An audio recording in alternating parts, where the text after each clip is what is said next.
Anyone who has made the long journey to Australia knows what a wonderful place it is to live, to visit or spend some time.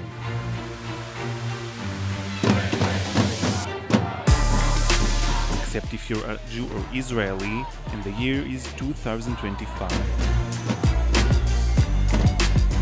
This is the story of how Australia did a 180 from a dear friend of the people living in Israel to a place that is openly hostile to Jews. It might be easy to forget now, but relations between Israel and Australia were not always in such bad shape. Israel and Australia are very good, strong friends. Prime Minister, you are so welcome here in Australia. Thank you very much. Thank you, Malcolm. Thank you. It celebrates really 100 years of friendship of Australia to the Jewish people and their state.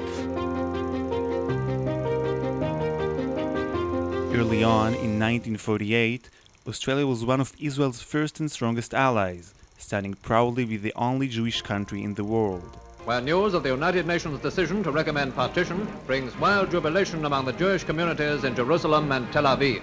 A country established on the basis of the famous United Nations vote, we had diplomatic relations and recognition of Western Jerusalem as the capital of Israel. It seemed that nothing could come between Jerusalem and Canberra, and then it happened. Begin in Australia, where it appears the Labour Party will form Australia's new government.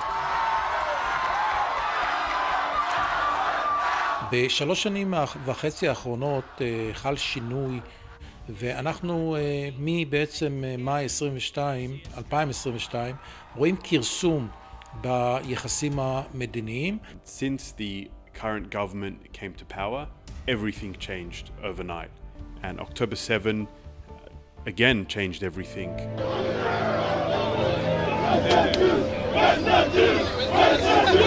In the street of Sydney, Jewish chants were heard as Hamas terrorists attacked the Gaza envelope communities.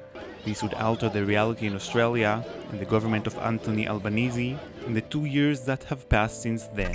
Firstly, what that did was actually take October 7 out of the discussion and turn everything into a domestic political situation, which was incredibly sad for Israel.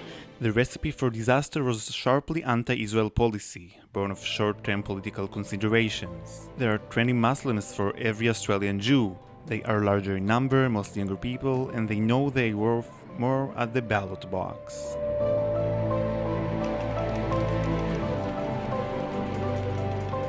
Firstly, our Prime Minister Anthony Albanese has not been to Israel post October 7. Penny Wong made one trip and she did not go down south to any of the kibbutzim that were attacked.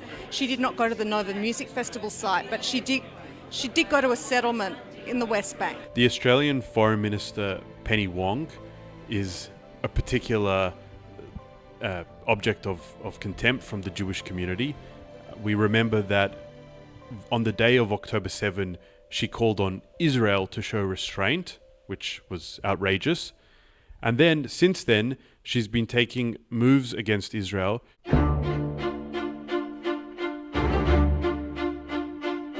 The Australian anti-Israel rhetoric turned into a series of actions over a short period of time. In June 2025, Australia imposed sanctions on ministers Ben-Gvir and Smotrich for their role in serious human rights violations and abuses relating to Israeli settler violence in the West Bank. Over the course of the year, Foreign Minister Penny Wong prevented their entry to Australia, as well as the Foreign Minister Ayelet Shaked and a member of the Knesset Simcha Rotman.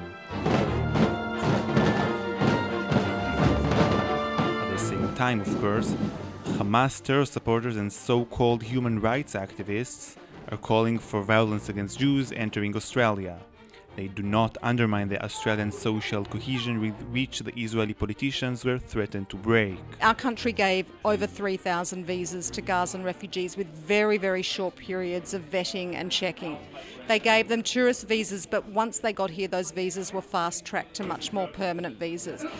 But they also gave visas to Islamist clerics and poets who were allowed to come here and stage national tours. But the peak was in August.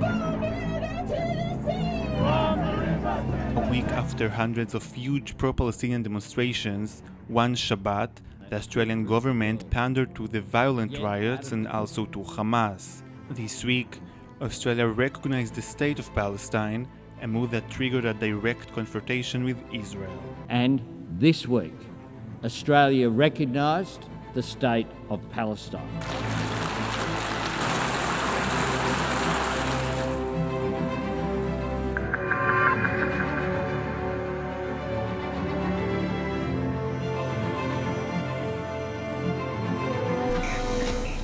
אם בעבר מדינת ישראל לא תמיד הגיבה בעוצמות, אני חושב שהתגובות היום הן במקום ומעבירות מסר מאוד ברור לאוסטרליה. חברים, אתם גם צריכים להירגע וגם לא לקחת אותנו for granted. In contrast to similar countries in Europe where there is a strong pro-Israeli conservative opposition, in Australia the Labour government, which was re-elected this year, is not expected to be going anywhere anytime soon. My fellow Australians! In the absence of strong leadership in the current opposition, the pro-Israeli Liberal Party, Australia is at a crossroads, ushering Israel into a corner, painting its beautiful landscapes in unusually dark tones, with actions never seen before.